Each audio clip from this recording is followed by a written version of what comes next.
Alright, year 9 students, welcome back to another class with me. Probably you're watching this in school because this will be an in-school video tutorial of how to use the Python files that was given to you when you have downloaded from your Google Classroom.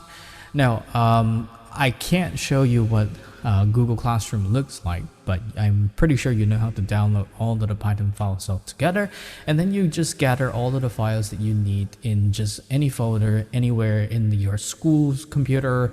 Put it all 5 of these Python files somewhere. Make sure you have arrows, random questions output, left, up, start, and support, all for 5 of these code. Now, what you can do after that is to open up a Google Chrome tab or any browser tab and then you go on to the Python microbit editor that looks like this. If you don't know how to go there, simply type in microbit editor and then you add in Python at the end, and then you have the first results there. Now, I would recommend that you open out 5 different IDE. For example, if you have already 2 tabs open, you can just right click and select duplicate, then duplicate, and then duplicate. At least you have 5 different editors open, and then you can just work on that whenever you want to.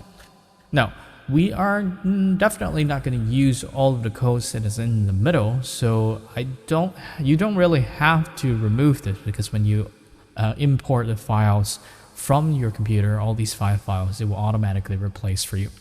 So what you can do right now is to open up the Python file at the bottom right, or you can just go right here on the bottom left as well to select open. 2 different locations and they are the same functions. So just go ahead and select open. And depending on where you save the file, mine is a very long location to put all these 5 different ones. So this is the Python file that was given to me. So the first thing I'm going to do is just going to upload arrows first.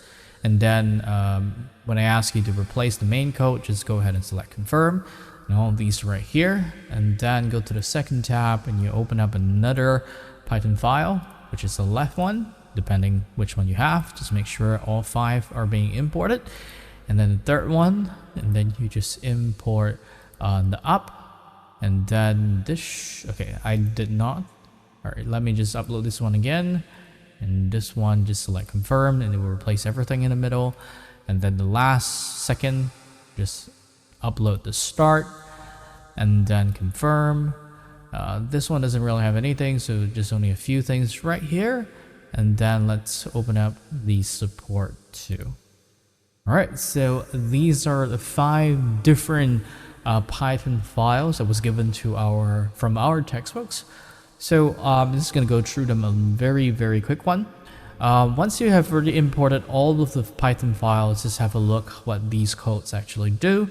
So if you take a look at all 5 of these different Chrome tabs, you can see that the first and the second, or perhaps first line of code, they always have this from microbit import star. That is the function for using any kind of microbit specific instructions. So Python will just import the library from microbit and make sure that we can use these codes in the middle. So right here, I'm just going to put a little bit of a section right here. This will always be on repeat, and this will always display the image arrow north, east, south, and west, and then it will have a sleep delay of 300 milliseconds. Now, then after the north, south, east, and west animation is done, you can see that this will have a if accelerometer. This will be using the gesture accelerometer on the microbit. So if I'm just going to place this one right here, this one is always going to be on repeat, north, south, east, and west.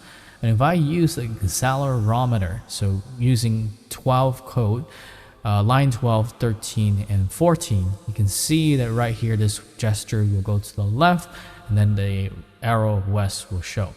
So we don't really have the physical microbit, but we can definitely use this features right here.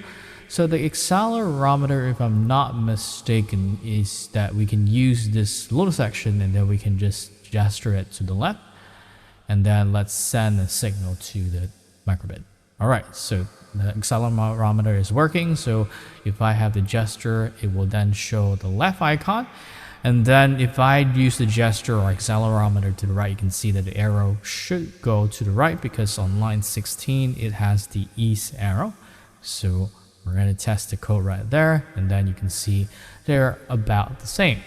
However, when you look at line 18, line 19, as you read, you will see that something doesn't make sense. So if I just put in the up accelerometer, it actually goes down.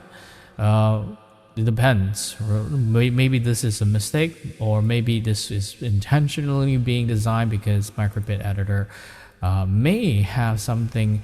The physical chip may need to design it this way. So we will never know. But if you can just take a look and make the changes if you need to, just explore the first one.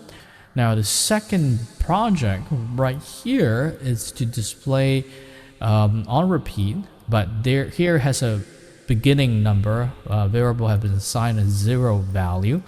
And then in the beginning it has an happy and sad, and if the accelerometer goes to the left, like the gesture goes to the left, the random number will be given between 1 to 2, and if the number is 1, it will show an image happy, else it will show an image sad. So let's test this program a little bit. Alright, so it's always going to have happy and sad on repeat, and let me just give the left gesture and see what does this do. And that means that number is not 1, and then if I just put the gesture again, the number is not 1 again, it's going to be sad for some time. I'm just going to put left again, and then finally a smile. So the random integer right now, it's a smile. Alright, so this is a random picture. Now the third project right here, this one, it has the same thing, random integer, but this gesture is going to be up. All right, the same program just now, but this one gesture will be up, the same thing. And then this one is a complete empty project. Probably this one, they want us to make some changes, and you can create your own random integers with some images later on. And then this will be the reference. I believe this project will be a reference to you. So later on you can program it and using these features as the guidelines. All right. Make sure that these are hashtags. Hashtag means comments. You just don't have to use this. You just gotta copy and you place it perhaps right here in the middle what you want to program later on. All right. That's a very brief or a little bit long-winded kind of explanation of how these project actually looks like. At least you take a look and digest what these final projects are. I hope this video explanation helps. Good luck in your coding.